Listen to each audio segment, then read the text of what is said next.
اعوذ باللہ من الشیطان الرجیم بسم اللہ الرحمن الرحیم اولئک هم المہتدون۔ ہدایت والوں کی باتیں چل رہی ہیں جو صابرین ہوتے ہیں، جن کو اللہ پاک نے حقیقی صبر عطا فرمایا ہوتا ہے اور صابرین کی زمر میں ہوتے، تو یہ ہدایت والے ہوتے ہیں۔ اللہم اجعلنی صبورا واجعلنی شکورا واجعلنی فی عینی صغیرا وفی اعین الناس کبیرا۔ جزا اللہ عنا سیدنا محمد صلی اللہ علیہ وسلم وآلہ۔ حضرت کی اس کے اوپر باتیں چل رہی ہیں، ناقص اور کامل کا فرق حضرت کا عنوان ہے۔ کاملین کی جن کو اللہ پاک نے یہ سارے فضائل عطا فرمائے ہوتے ہیں، یہ کاملین کے درجے کے لوگ ہوتے ہیں، اور جن کے خواہشات اور جذبات غالب ہوتے ہیں اور کمالات مغلوب ہوتے ہیں، تو یہ نفسانیت کے بندے ہوتے ہیں۔ تو جو اللہ کے بندے ہوتے ہیں ان کے دل منور ہوتے ہیں اور ان کی باتوں میں نور ہوتا ہے، وہی نور پھر سیاہ دلوں کو منور کرتا ہے۔ یہی ہے کہ لیس العلم بکثرت روایہ، عبارت پڑھ لینا اور روایتیں بیان کر لینا عربی دانی میں یا انگریزی میں یا دوسری زبانوں میں، یہ علم نہیں ہے۔ اور مقال کوئی مضمون لکھ لینا یا سوشل میڈیا پہ کچھ کٹ اینڈ پیسٹ کرتے رہنا، یہ کوئی علم نہیں ہے، بل وہ نور، وہ اللہ کی طرف سے نور ہے۔ یکشف القلوب، قلب کے اندر وہ قرار پاتا ہے وہ نور، اور جس سے وہ حق اور باطن کی تمیز ان کے لیے اللہ سبحانہ تعالیٰ اس نور سے ان کو عطا فرماتے ہیں۔ تو علم تو وہ ہے، اور وہ ہوتے منور دلوں والوں کی صحبت سے۔ کاملین کی باتیں بھی ذکر ہی ہوتی ہیں۔ یہ بڑی مارکت الآراء بات ہے کہ ان کا دل تو ایک اللہ سبحانہ تعالیٰ کی نور سے منور ہوتا ہے، اور ان تعلق کے معلق سے وہ ایک جڑا ہوا ہوتا ہے، اور ان کے اللہ پاک اپنے خاص بندوں کی حفاظت فرماتے ہیں، محفوظ عند اللہ ہوتے ہیں کہ اللہ پہ ان کی آتا ہے نا قرآن میں کہ وَاجْتَنِبُوا الْكَبَائِرَ إِلَّا لَمَّ، کہ ان کو کبائر سے اللہ پاک محفوظ کر لیتے ہیں، مگر ایک ہوا جیسی چلتی ہے تو آ کے گزر جاتی ہے، لیکن ان کے دل اس سے متاثر نہیں ہوتے۔ تو اسی میں حضرت فرما رہے ہیں کہ کاملین کی باتیں بھی ذکر ہوتی ہیں، اگر وہ دنیاوی باتیں کر رہے ہوں اور ساتھ وہ بیٹھے ہوئے طالبین کا مجمع ہو، بظاہر دنیا کی باتیں لگ رہی ہوں، تو چونکہ وہ ایک پرنور وادی سے آ رہی ہوتی ہے جو دل ہوتا ہے، اور خوشبو کی کیاری سے آ رہی ہوتی ہے، تو وہ بھی دلوں کو منور کرتی ہیں، روح کو معطر کرتی ہیں۔ لیکن ایک دوسری جگہ کہ فساق ہیں اور وہ قرآن اور حدیث کی بات کر رہے ہیں، تو وہ ایک ایسے ہے کہ جیسے کہ باغ ہے، اور باغ کے قرآن باغ ہے، حدیث باغ ہے، پھول ہیں، لیکن اس کی ہوا جب ایک گندا نالا ہوتا ہے، نالے جیسے ہمارے جوہر جسم کے ہو جاتی جس میں بدبو پھیلی ہوتی ہے، یا جدہ میں ہوئے جیسے تھا، اس کو انہوں نے نام بھی رکھا ہوا تھا، وہ سارے سیوریج کا وہ اس میں ڈالتے تھے، اس کو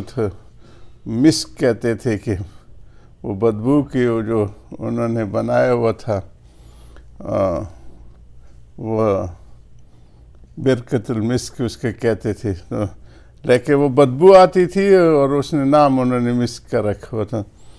تو وہ جب اس سے بدبودار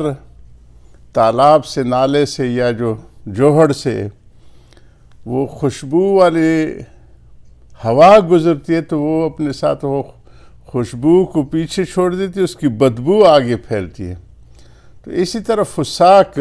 جن کے ابھی قلوب منور نہیں ہوئے، چاہے وہ اپنے ساتھ سابقہ ٹائٹل اور لاحق کے جو بھی لکھیں،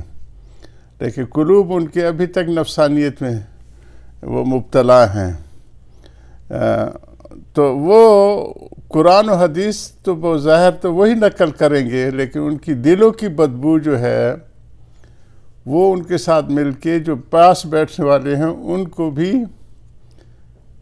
ہدایت کی طرف نہیں لے گی کہ بلکہ گمراہی کی طرف پختہ کرے گی، اور بھی پختہ کرے گی۔ کسی کا شعر ہے، کعبہ بھی گئے پر نہ گیا خیال بتوں کا، زمزم سے پی پیا پر نہ بجھی آگ جگر کی۔ تو قلوب جو ہوتے ہیں وہ منور دلوں والوں کی صحبت سے ہوتے، کونوا مع صادقین جو اس کو کہتے ہیں۔ وہ چاہے دنیا کی باتیں کر رہے ہو تب بھی ان کے پاس بیٹھنے والوں کے دلوں کے اوپر وہ نور کی وہ شعائیں پڑ رہی ہوتی ہیں۔ اسی کو حضرت فرما رہے ہیں کہ دوستوں سے باتیں کرنا بھی تو عبادت ہے، کیونکہ اس میں تطیب قلب مسلم ہے کہ مسلمان کے دل کو خوش رکھنا ہوتا ہے۔ ایک بار میرا نام دے کر فرمایا میاں اشرف علی، جب ہم مجلس میں باتیں کرتے ہوں، یعنی کسی کے خیر خبر پوچھ رہے ہیں یا ان کی حال احوال پوچھ رہے ہیں، اس وقت بھی تم ہمارے باطن کی طرف متوجہ رہا کرو، کہ جو اللہ کے نور